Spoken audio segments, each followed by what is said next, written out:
Formula One, IndyCar, and NASCAR. What do they all have in common? They all run a race on the Sunday prior to Memorial Day. And today, I know this has been a long time coming. It's finally time to put this to bed once and for all. It's time for the 2017 Memorial Day Racing Weekend Review. And hey, Mooch Crew, what's up? It's Alan Mocholi here, getting ready for finally getting this out of the way. I know it's late, and I am so sorry. I had a lot to go through with this one. And you know how that goes. I'm sorry about that.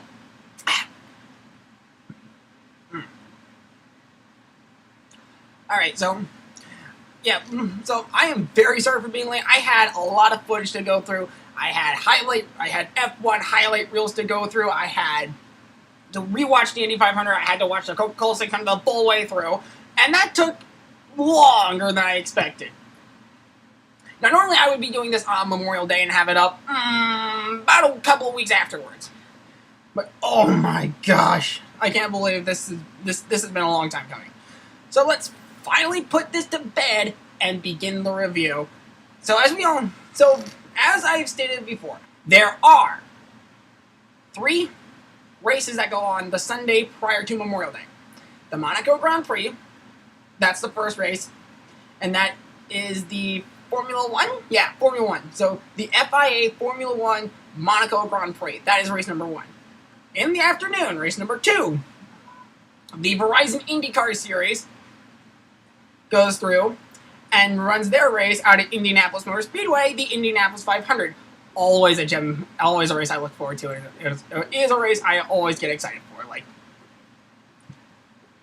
And then the third race caps off the day with the Coca-Cola 600 and the Monster Energy NASCAR Cup Series. Yeah, it's about time. I'm finally starting to get used to saying that. Okay, so, whew, man.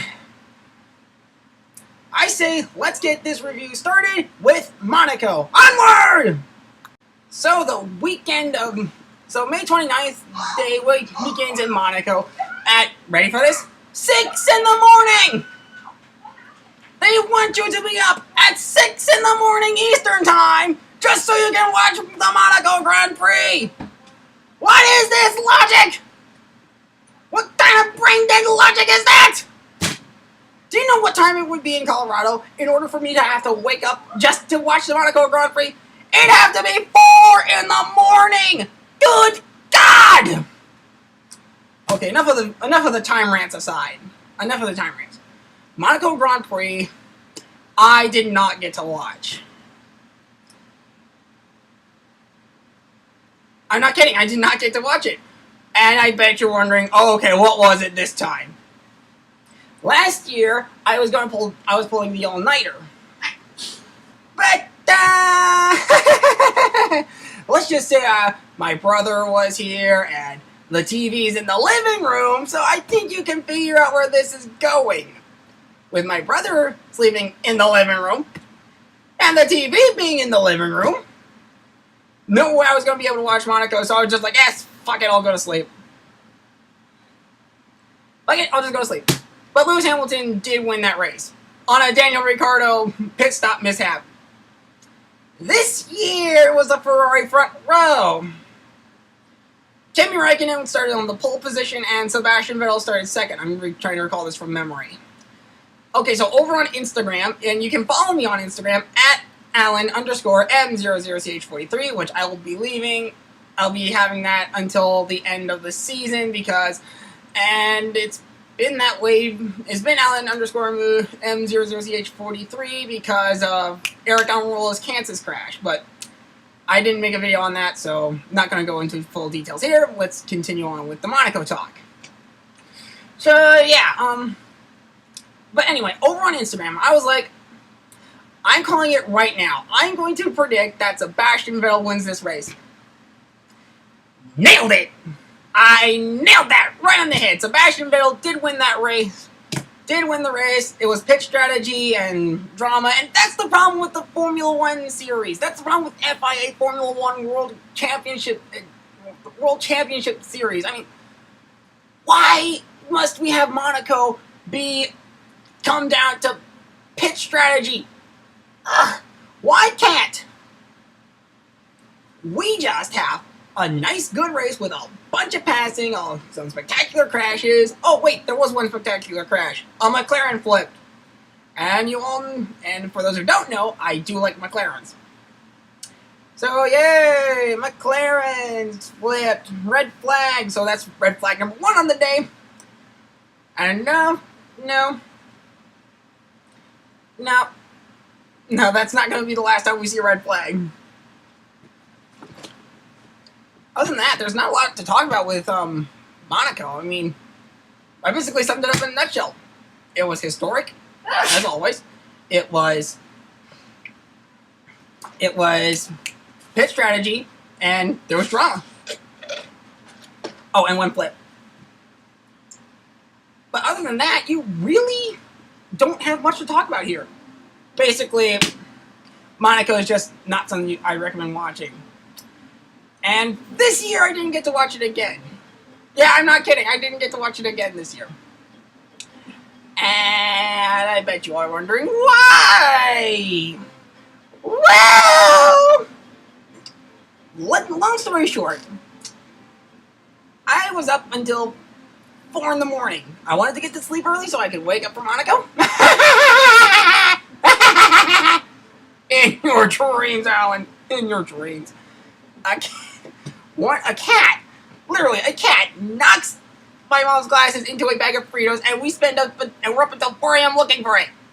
That caused me to wake up at 10 in the morning on Sunday, effectively missing Monaco. We're having to rely on highlight reels and Facebook for news.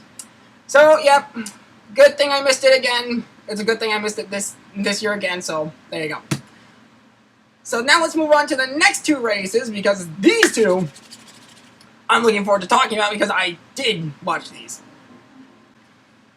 Okay, so after Monaco, we head off to Indianapolis and the hallowed grounds of the Indianapolis Motor Speedway with the Indianapolis 500. And oh my god, last year's race was a gem. And this year, I was like, this is the race you gotta watch this year. This is the race you gotta watch this year. There's drama, there's passing, there's action, there's battles for the lead, side by side, all over the place. And last year had a race high 54, yes, 54 lead changes. Like, oh my gosh, there is no way you make that up. So, yeah, basically, Alexander Rossi won last year, just for a recap, and I said 10 out of 10, you gotta watch that race again. In fact, it's on the IndyCar YouTube channel. Well, you can go watch that. This year's Indy 500 once again did not disappoint. As Scott Dixon started on the pole, he led a few laps, and then Fernando Alonso. Oh yeah, I forgot about that. For those who don't remember, Fernando Alonso actually came over from the Formula One, skipping Monaco this year, to come to IndyCar for the Indy 500. Just for a one-race deal, you know. But he took to those cars like a champ. Did you see that? If you watched that race, oh my god, you saw something spectacular. There were a whopping 34 lead changes among a race record 15 different leaders. That is cool. So basically with that, you got Alonso, you had Sato, Dixon, Rossi. He was out front. And there were 11 different leaders. But that was a good race. Speaking of good race, you know what else made Indy a good race this year? You had 3 wide, 4 wide, 5 wide racing. There was a 5-car pileup near the end. Takuma Sato won and made history. Oh my god. Indy is just never ending spectacular fun to watch. Oh man. Oh my gosh, Indy is just great. And next year, I hope Indy is good, is spectacular once again. Especially since they're going to have that new aero kit. Takuma Sato winning this race is historic because one, first Japanese driver to win the Indianapolis 500. So that was pretty cool. 2, he redeems himself from the 2012 Indianapolis 500. Hey, remember that one? Dario Franchitti, Takuma Sato, final lap. There, Takuma Sato does a dive bomb move in turn 1. He spins. Yeah, he redeemed himself from that. That was awesome to see. Sure, it took him 5 years, but he did it. Okay, so, and, well, and yes, there was a red flag in this race too.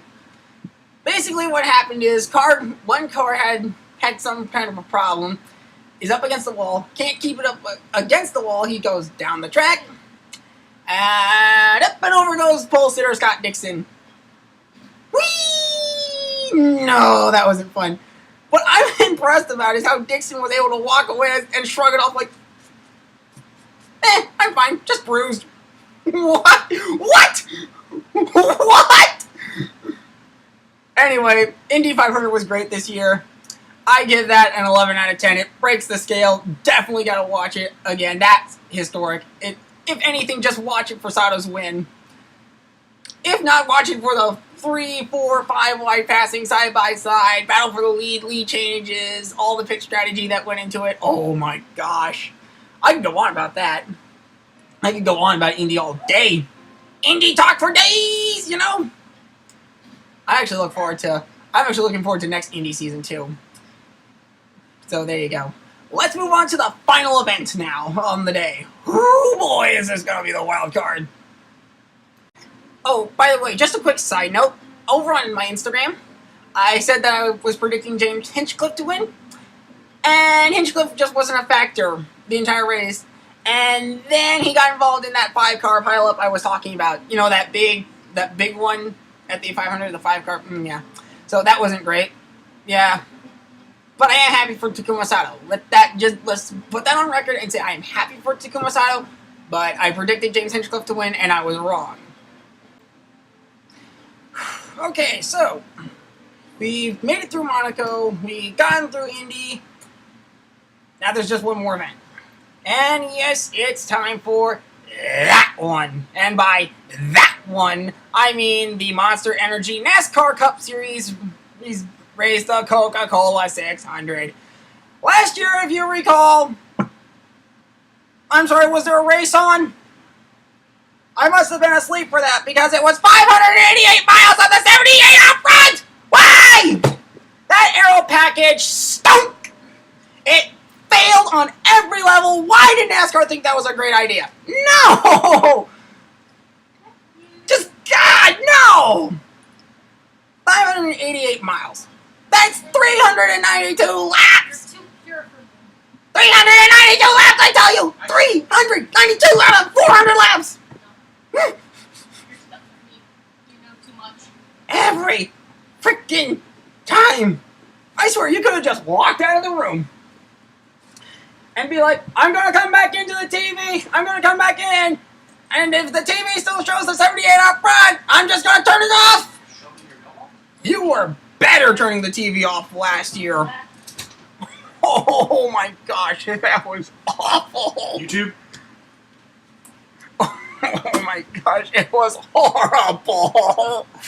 588 miles of nothing, but the 78 out front.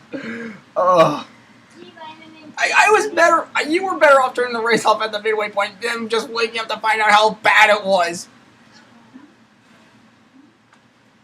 All the action was behind the leader. First and foremost, all the action was behind the leader. Second off, the only time you did see the lead being given up was underneath green flag pit stops. And even after the pit stops were done, look who's back out front! Okay, let's move on to this year's event, though. So, I predicted that Chase Elliott was going to win.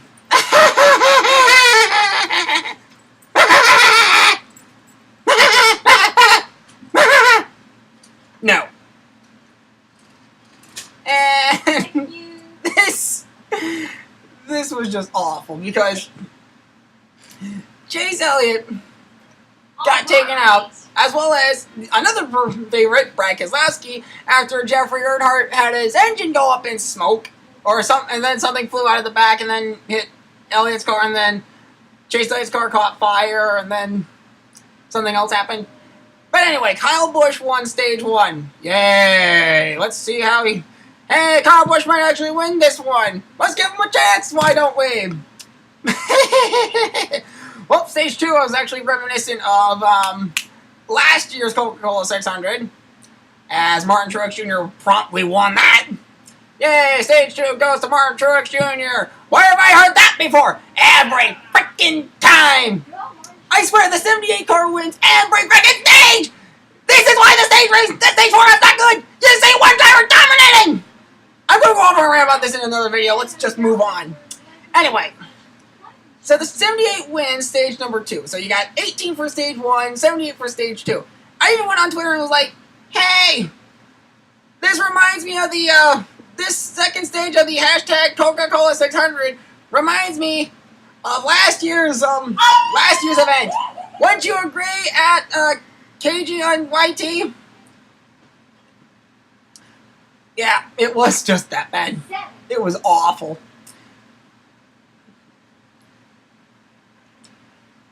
And that's when I kind of dropped off the face of the earth for the night.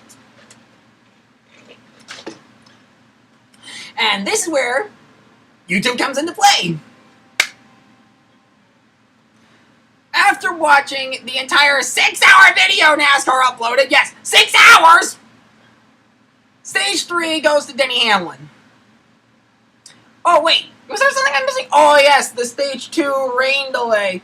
So they end stage 1, that's at lap 100. They get to they start stage 2 and there's rain in the area. Yeah, there's lightning. Oh, there's gonna be no rain, they said! Maybe we'll get this thing and we'll get this thing in the full way through, they said! No, rain interrupts stage 2. Good job, you dropped the ball on that one, NASCAR! Just... bravo. Freaking bravo. The entire time you were outside, you didn't see your UPS truck? So stage 2 went to Martin Truex Jr. So then stage 3 went to Denny Hamlin, and then they could have taken it to the wrong place. Stage 4. Improbable. Wait, stage 4. Yeah. Most likely. Okay. Stage 4. This is where all the drama starts happening. It's going to turn into a fuel game, and you know how I feel about that. The Daytona 500 was a fuel game as well, so Kurt Busch won that. Maybe we'll get something interesting out of this. Oh, yes. Lap 399. Jimmy Johnson leading the race. Out of fuel. Austin Dillon takes the lead. And I'm just sitting, and I'm watching this on I'm watching the race on YouTube. I'm just like, Kyle Busch is second. I think he's going to get him. Nope. Austin Dillon wins the race. Okay, so honestly, this year's 600 was better. Did you start that laundry?